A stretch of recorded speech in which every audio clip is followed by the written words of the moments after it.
At ipagpatuloy na nga natin yung video na hindi natin natapos kahapon mga idol. At papunta na nga kami yan mga idol sa paliparan. Paliparan ng Saranggola mga idol para mag-enjoy kami doon. Kung nakikita nyo naman yung place mga idol, napakaganda ng view at napakasarap ng hangin dyan mga idol. Kasi open area yan. Kaya enjoy na enjoy talaga yung mga tropa kids natin. Napakalawak kasi ng place na to mga idol. Pwede ka magbike, magmotor, magtakbo. At ito na nga mga idol, dumating na yung order natin. Siyempre mga idol, para may lakas yung katawan ng mga bata sa paglalaro dito, may pamerienda tayo. Simpleng merienda lang yan mga idol. May pa soft drinks tayo, may cheese curl, may mga tinapay mga idol. Importante, may meron kaming i-picnic dito sa place na to. Minsan lang kasi kami magsama-sama mga idol pag summer lang talaga o walang pasok. Nung last year mga idol, nasa 35 kami niyan. Ngayon, siyempre unang trip pa lang namin at hindi pa alam ng iba, nasa 15 kami ngayon mga idol. Pero pag makita nila yung video na to, sigurado bukas nandito na sila sa bahay natin. Sobrang enjoy talaga mga idol pag mga bata yung ibarkada mo.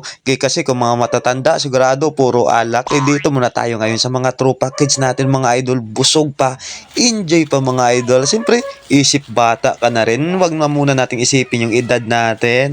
At pinagsalusaluhan na nga natin yung munti nating pamerienda mga idol. Habang yung iba pa chill-chill lang, patambay-tambay, pahangin-hangin. At yung mga bata, nag-i-enjoy talaga sa pagpapalipad ng saranggola. Pagkatapos namin magmerienda mga idol, ayan, pinaayos ko na yung mga basura dito.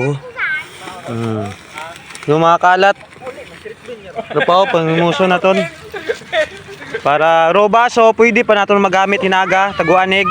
Kaya itong hugasan doon. Hugasan doon? Hoy. Ano kita hinaga? Gatrep. Siyempre mga idol, sisiguraduhin talaga naming malinis yung area bago namin iiwan mamaya yan.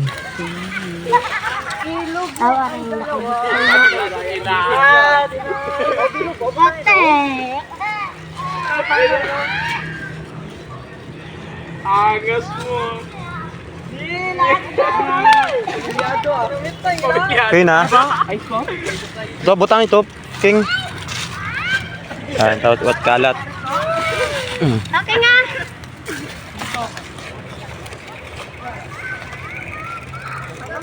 Pagkatapos nga namin linisin yung area namin mga idol, ito yung mga bata patuloy na mga idol at nag-enjoy talaga sa paglalaro nila habang yung iba mga binata dyan, ayan, tamang chismis lang, tamang tambay lang. Habang nag-enjoy sila mga idol, ako dito lang sa tabi, nagbe-video at siyempre bumabantay sa kanila. Kailangan natin bantayan yan mga idol o sitahin para iwas disgrasya, para safe kami hanggang sa pag-uwi namin. Siyempre gusto ko lang i-shoutout yung sponsor natin dito sa pamerienda.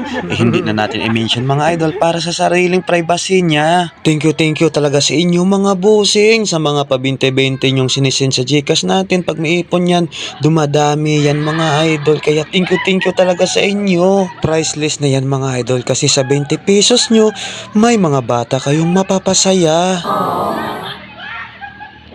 At syempre kung sino man makapanood ng video na to, yan, shoutout sa inyo at thank you talaga sa patuloy ninyong panonood at syempre sa pagsuporta ninyo dito sa munting vlog natin. Kaya thank you talaga sa inyo mga idol. At hindi na nga nakapagtigil yung mga binata natin mga idol, nakisabay na dito sa mga kabataan din. Ayan, naglalaro na sila ng bola dito. Pero okay lang yan mga idol, basta mag-enjoy ang lahat mga idol.